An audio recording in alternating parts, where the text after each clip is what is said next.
Good morning, everyone. Welcome to Morning Musings.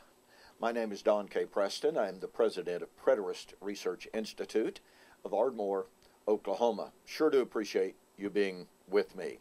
You know, I've been sharing with you my personal journey to the full preterist view of eschatology. As I've shared my journey with you, many of you have written to me and asked some specific questions and asked me to address them here on Morning Musings.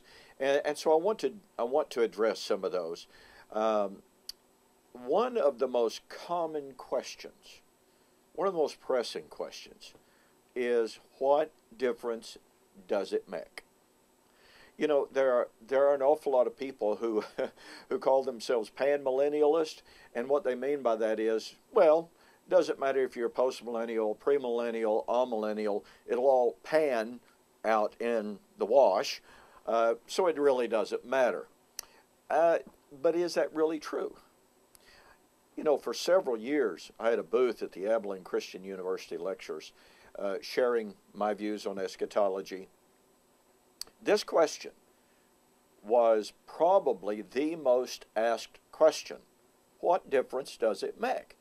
And normally the question was asked when we had demonstrated that the traditional amillennial view of sometimes what's called the Reform view is in direct violation of Scripture.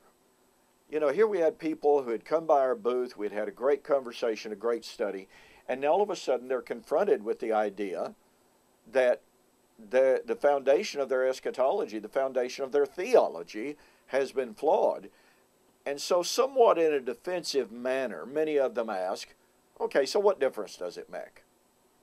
Well, let me ask you a question. One of the most common objections against Christianity offered by atheists is, look, Jesus said he was coming back in the first century. He did not do it. He cannot be the Son of God. All of the New Testament writers said the end of the age had come. The coming of the Lord was at hand. He clearly didn't come. I mean, after all, nobody saw him coming on the clouds of heaven in power and great glory and burn up heaven and earth, did they?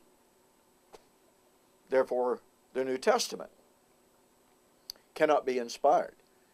This is the argument given by Jews against Jesus and the New Testament. It's the argument given by Muslims. Same reason, same effect. Jesus said in John 10:36 and following, "Do not believe me for my words' sake. Believe me for my works. If I do not do the works which my Father has given me, do not believe me." Do you catch the power of that? Jesus himself challenges us to examine his claims, which it would also include his prophecies. And he said, if I do not do what my Father gave me to do, don't believe me. Now look, folks, does it matter whether or not Jesus kept his word? Well, point number one, Jesus undeniably, irrefutably, indisputably said he was coming back in the first century. You know, all arguments about semantics are they're just attempts to avoid the very clear-cut language of Jesus. So number one, Jesus did predict he was coming back in the first century. Point number two, the first century biblical writers all said the coming of the Lord was at hand, it was near, coming soon, shortly, and quickly.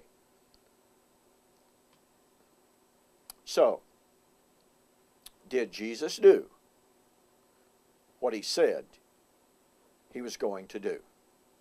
How important is it that we be able to demonstrate that God kept his word? How important is it that we be able to defend Jesus' words as valid and true, thereby validating him as the Son of God? Let me frame it like this. Jesus said, the Son of Man will be betrayed, crucified, and raised from the dead. Does it matter if he kept his word? Yeah, it matters. If Christ is not risen, your faith is vain. You're yet in your sin. It matters whether or not Jesus kept his word. Is it any less important that we be able to demonstrate that Jesus kept his word in regard to his coming? Is that not important? How important is it that we be able to believe and to verify and to demonstrate the inspiration of the New Testament writers? Look, folks, if they were wrong, we might as well throw the Bible out and go fishing. So what difference does it make? It makes all the difference in the world. Look, I know that sometimes people say, oh, well, what difference does it make? And really that's only a defensive mechanism because maybe they don't want to face the reality that their traditional view really is wrong or could be wrong. It's a way of dismissing the need to study.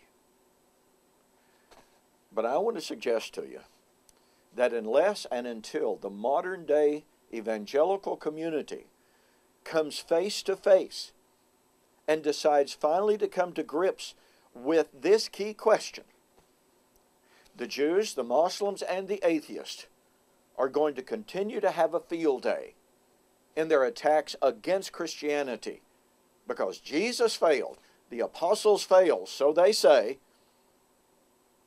It is critically important that we be able to offer a defense for the reason of the hope that lies within us, to be able to give valid, historical, logical, and biblical answers to the enemies, to the opponents of Christ. Yeah, folks, eschatology matters a lot. Hey, thanks for joining me for this morning's musings. We'll see you on the flip side.